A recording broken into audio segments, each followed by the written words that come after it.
नाव स्वराज्य न्यूज, रयतेचा बुलंद आवाज।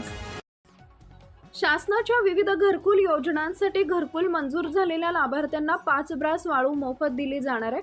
मात्र सध्या भीमा आणि सीना नदीपात्रात पाणी असल्यामुळे अडचण निर्माण झाली आहे। पात्रातील पाणी कमी होताच लाभार्थ्यांना वाळू मिळेल असं महसूल प्रशासनानं स्पष्ट केल्याची माहिती मोहोळ पंचायत समितीचे गटनेते संजीव खिलारे यांनी दिली आहे।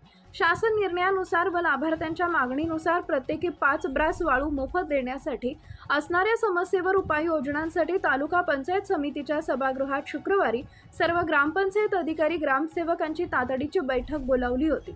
या घरकुल लाभार्थ्यांना शासनाचे मोफत वाळू देण्याच्या धोरणानुसार त्यांच्या मागणीनुसार मोहोळ तालुक्यातील नदीपात्रातील वाळू स्थळांचा शोध घेऊन सर्व लाभार्थ्यांना मोहोळ तालुक्यातील भीमा नदी, सीना नदी, भोगावती नदीपात्रातील एकूण 27 वाळू ठिकाणं महसूल विभागाने निश्चित केली आहेत। नदीपात्रातील आणखी वाळू स्थळांचा शोध घेऊन मोहोळ तालुका पंचायत समितीमार्फत सर्व बांधकामास पात्र घरकुल लाभार्थ्यांना वाळू देण्याबाबत आपण प्रयत्न करणार असल्याचंही खिलारे यांनी सांगितलंय।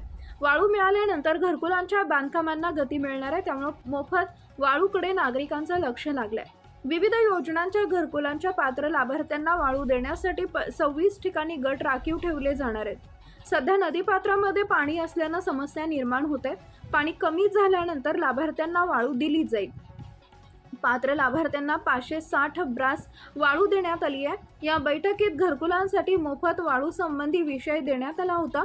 गत वर्षातील विविध घरकुल योजनांसाठी एकूण उद्दिष्ट 13,141 असून त्यापैकी 13,123 घरकुलं मंजूर आहेत। त्यापैकी 2,283 घरकुलं पूर्ण झाली आहेत। सध्या 10,840 घरकुलं अपूर्ण आहेत।